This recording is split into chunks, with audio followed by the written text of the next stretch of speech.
Yeah, so we're going to do a quick study in how to build up, ultimately at the end, kind of an agentic workflow to do large scale transformation deterministically across a whole organization. But before we start, I mean, I think it's worth at least taking a survey of where we're at.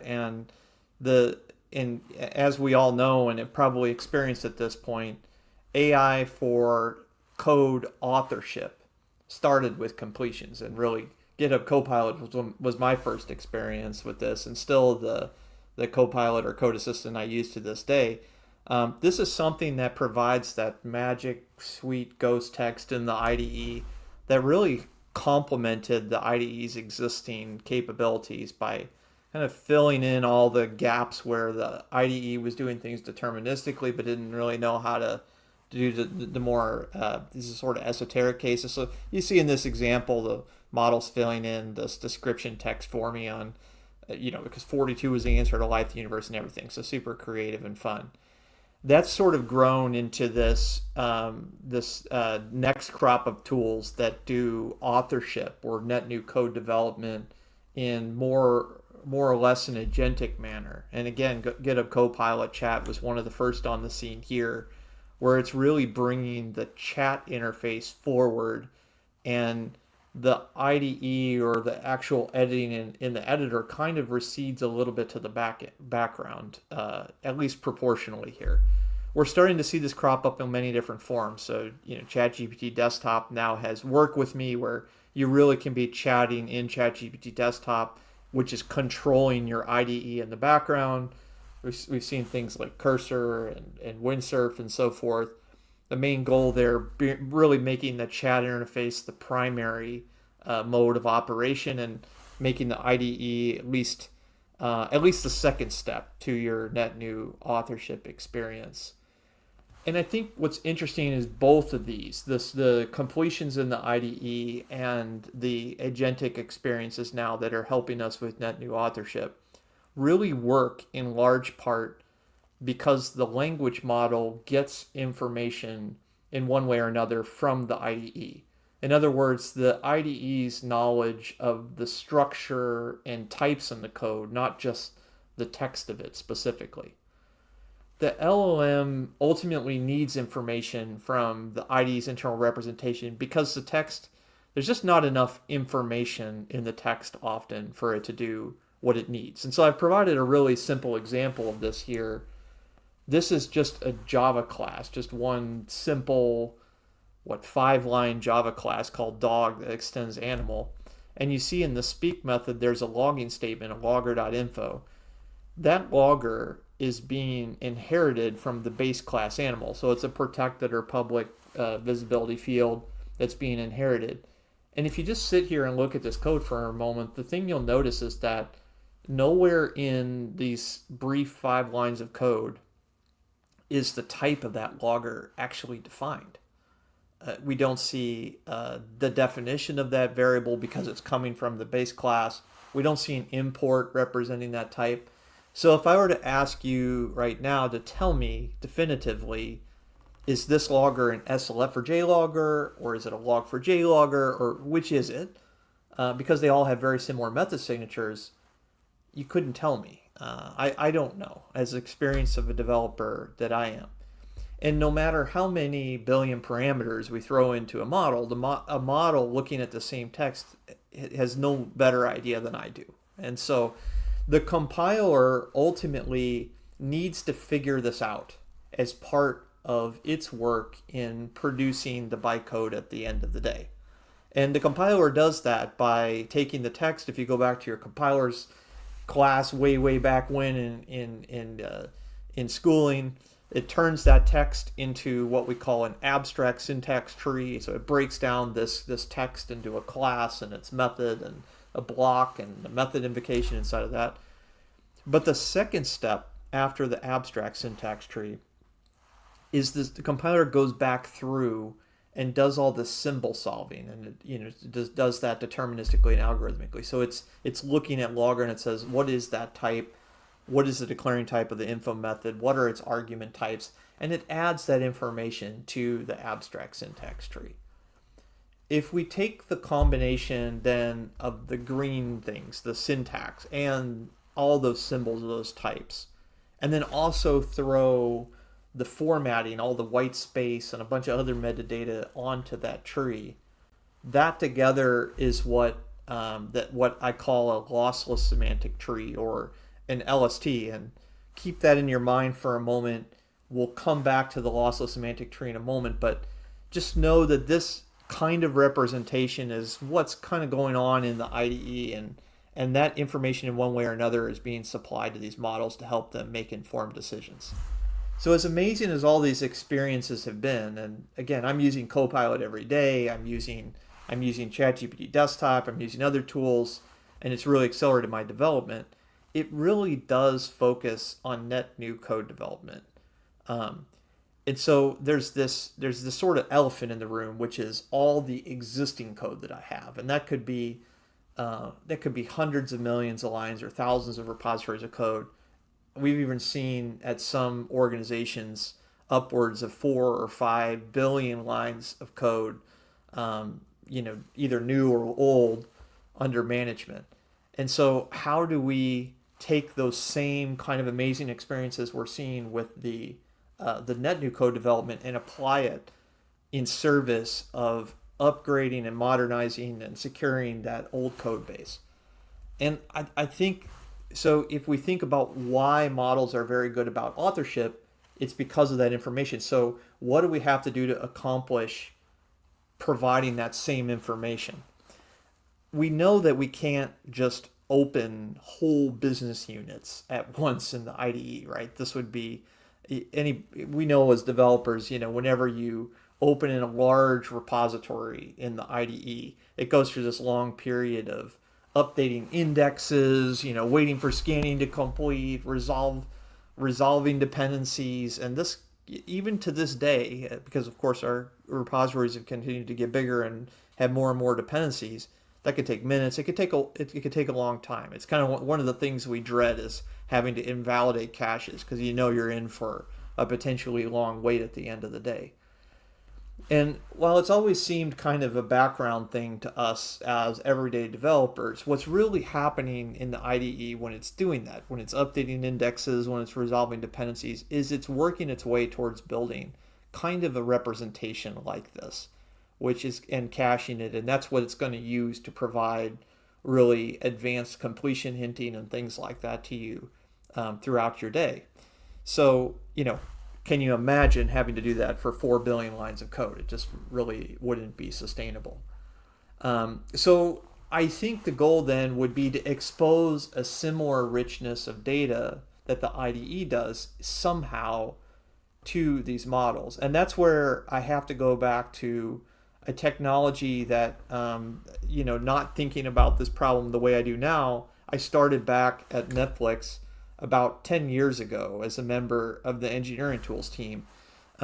It's called OpenRewrite, and OpenRewrite is really a large-scale refactoring solution.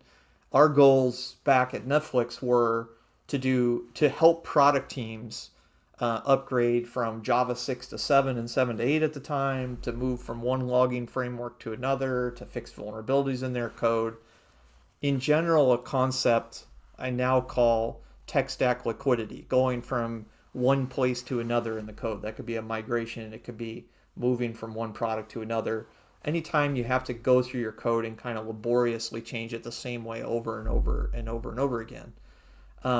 So OpenRewrite, as an Apache licensed refactoring technology, consists first of a series of parsers.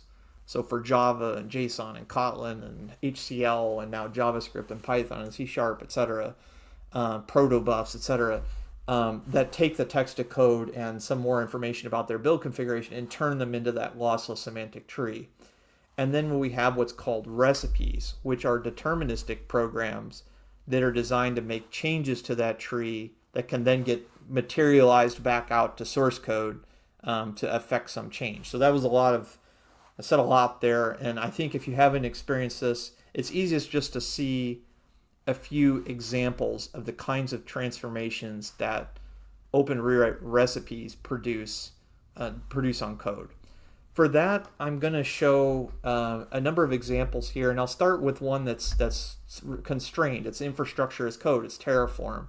What you're seeing here is really, app.modern.io, which is just about 4 billion lines of open source code that we're parsing into that lossless semantic tree. And Modern's basically taking those OpenRewrite recipes and scaling them to run them on hundreds or thousands or sometimes tens of thousands of repositories at once.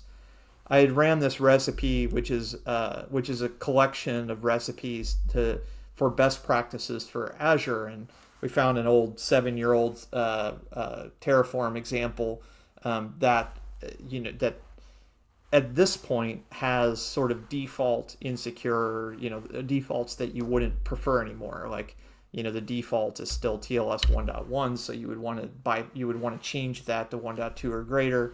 It's, still has HTTP traffic on, so you want to kind of disable that and so forth. And so the recipe is producing the change and kind of materializing it back out in a way where I could take this then and commit all of these to source control or create a PR or something like that. A few things about these recipes as they run and produce changes on code, they are really programmed. So we haven't gotten to the AI part yet. The changes that you're seeing here are going to be the same every single time you run this recipe. Also, recipes are designed to make changes that look idiomatically consistent in the context of the repo they're being inserted into. Notice here that the recipe kind of detected that this Terraform uses this aligned key value type syntax, and it's inserting new properties that are actually longer than the original one, so it knows that it kind of has to bump all the equals or assignment operators over a little bit so that they align still in the style that the original one did. And the goal of that with the recipe is to make the change look comfortable and homey to the developer. They want to recognize it as code that looks like the code around it. That helps for them to, obviously it's just kind, and it helps them to accept change more quickly. So this was one kind of change. A larger one is really something like Java 8 to 11 to 17 to 21. And this is going to have a lot more changes, both in dependencies and configuration and in code itself. And so I could ask, for example here, why did this change? And you can kind of see here how recipes try to provide developers with both a narrow context, like I'm using Java 17 instance of pattern matching because I'm trying to move to Java 17, because I'm trying to move to Java 21. So this is an explanation of why I'm asking you to do this kind of thing. And in this case, this was ran on just a series of a couple hundred repositories, changed 4,000 files. This is work I don't want to do by hand, to get that work done. Just another example. So recipes, in addition to making changes, can also put little search markers on the lossless semantic tree, and those get rendered in different ways as like highlighted text in the diff output that we produce from different mechanisms that run OpenRewrite recipes. That ability to search, allows us to find usages of APIs and dependencies and so forth. Here's an interesting recipe we ran called find usages of deprecated methods. And we ran this recipe to look for just deprecated usages of the Spring framework and ran it on the 156 repositories that the Spring team itself owns. And it's kind of funny in a way that you can see where it's hard for them to even keep up with their own deprecations. The get scheduler properties was deprecated at the time this was compiled. If a developer opened this file in the IDE today, they would see that little yellow squiggly line right under that line suggesting that this was deprecated. But that's the thing with code that we have on the shelf. You can't have every file open every day, or we would have noticed this and we would have addressed it. So this recipe is really designed to just go ferret out those places where you still have those places which are subject to deprecation. So that's a search recipe. Another example of that is a recipe that just looks for direct and transitive dependency usages. So I was looking in this case for all the usages of Jackson. I said com faster XML Jackson star, etc. And it located that this Spring Boot starter web Maven dependency transitively or indirectly drags in Jackson data bind 213 2.1.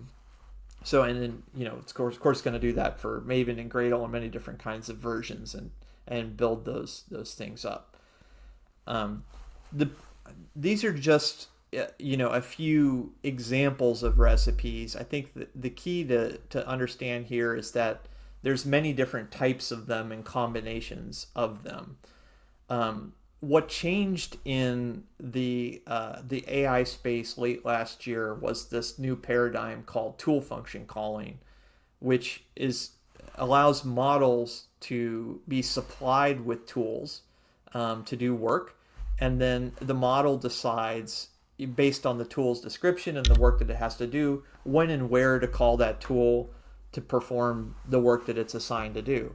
And so, this has been something I've been developing for 10 years. We've been developing thousands and thousands of these recipes, and it's just like a light bulb went on, and suddenly all of these OpenRewrite recipes that we had that could dig deep down into text, below the text of code, to see all these different kinds of things like this, became ideal tools that we could supply to a model to help them do work. So I'll show you how that winds up looking when we expose all of these recipes, these OpenRewrite recipes, via MCP or Model Context Protocol to a model to allow it to do some sort of, in this case, we're going to do a code search. So if I back up here a little bit and start this. I've got, at this point, Claude Desktop opened, although there's quite a few AI-based tools now that support the MCP protocol. This was one of the first ones, of course. I'm essentially attaching a series of tools and prompts to that chat client, and so the actual tools I'm providing are one that's just called search for recipe. In other words, dig through the thousands of recipes and look for something that's close to what you want to do. Another one is called run with options, run a recipe, process the output of that recipe, describe its options, and so forth. And so let's say I've selected some business unit, and I'm talking potentially tens or hundreds or thousands of repositories worth of lossless semantic trees that we've produced and stored on disk.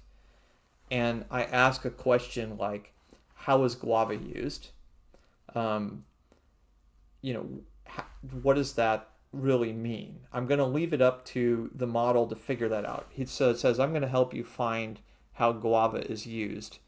And, Claude Desktop is asking me whether it's allowed to use each tool. A big concern, of course, with the MCP standard is the security of this, but so it's going to ask me for the first time it uses each of these tools. But it's first of all just looking for recipes that it thinks could answer this question. Curiously, the first one it selects is called No Guava. It's a recipe actually to migrate off of Guava. The model decides to dig deeper and really try to understand the options available to that recipe.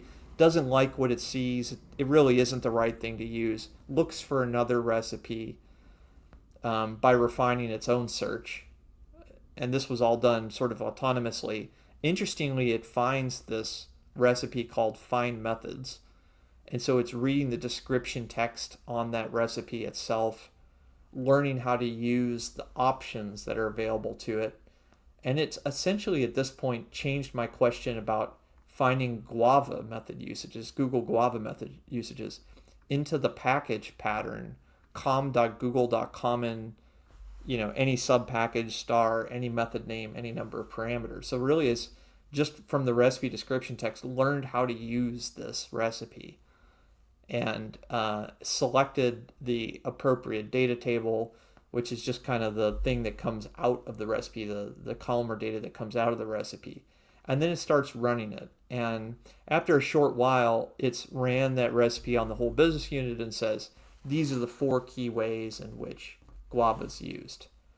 What I think is interesting is that once a model has that sort of structured information provided back to it, you can start going more multimodal on this. So I could say, could you build a histogram of the most common usage patterns that you've seen here? And it's going back and looking at all of those usages that the recipe reported and trying to summarize and understand what the prevalent pattern was.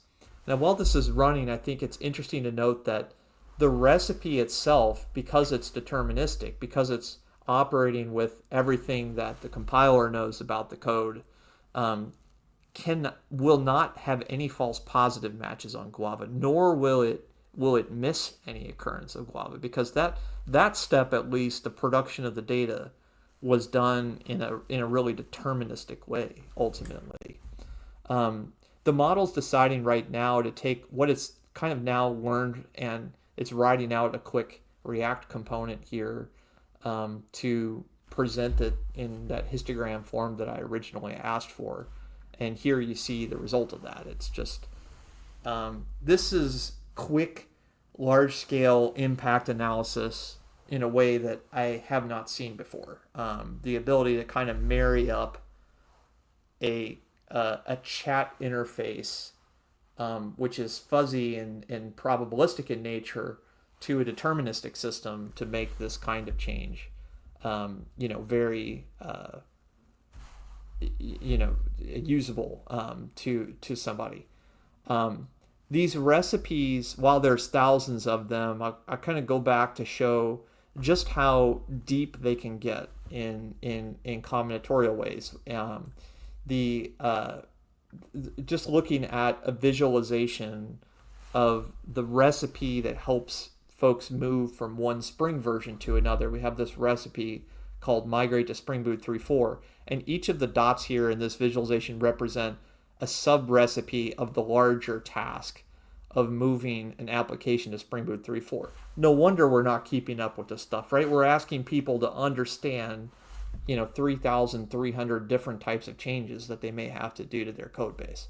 So these recipes are stacked in really composite ways. To migrate to 3.4, you first have to get to 3.3, which means you have to get to 3.2 and 3.1 and 3.0, which in turn means you might have to migrate to Java 17, which means you have to get to 11, which means you have to get to 8, which means you have to get to 7. So you'll see how these kind of just stack up on us. And each one of these steps, this kind of subtree over here, represents an OpenRewrite recipe you could run in isolation to just do this migrate to Java 17, and then you go back to maybe on a second step to running the larger recipe. So people break down this into multiple steps to make it easier for them to review in many different ways.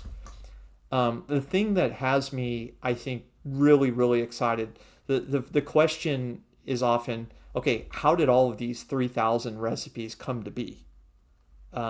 They were contributed by, there was a contributor from JP Morgan that wrote quite a few of these. There was some contribution from the Spring team. We wrote some of them. The many hands made this recipe that can help many other developers migrate this.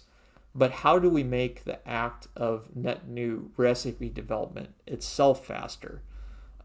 And I think what I'm really excited to see just in the last couple weeks now is that the agentic code authorship experiences, the ones that are helping write net new code, are able now to write complex code migrations. So it's, in other words, we're using a model for what it's good for, which is writing net new code. Only the net new code that it's writing is the recipe, the OpenRewrite recipe, that will then deterministically change thousands of other repositories to do something. We did a commit just a couple days ago where um, one of the AI code assistants wrote out in large degree the Hibernate 7 migration based on a Hibernate doc, and you see how complex some of these recipes get.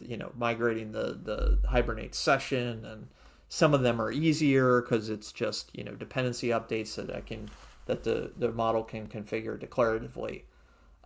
But I think what I guess just kind of at the end here, I think we've found now this real symbiosis between what AI is good at, net new code writing, to do what it wouldn't be good at, which is kind of large scale, predictable change across whole business units. And this is just the real exciting development to me in 2025.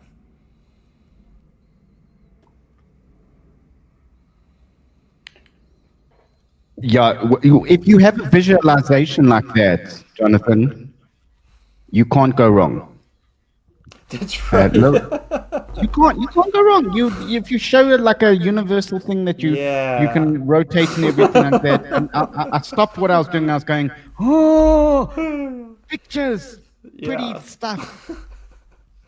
This visualization itself is something. Uh, yeah, I went through many iterations of something like this to arrive at this particular one, but it helps Can I folks know vibe just code how that? deep That these is, get. It I makes you put on some music. sympathize. I put on some music and I vibe code it there, and There you Cloud Sonnet go. 3.7 will create it. I think that if I could do that, hey, I would just hit Nirvana there. It will be absolutely excellent. Wonderful talk. I use Thank you. OpenRewrite. We use OpenRewrite. We've actually got a speaker coming on a little bit later that is going to showcase how we use OpenRewrite with Oh, that. great. So yeah, it's called our Java upgrade, was it?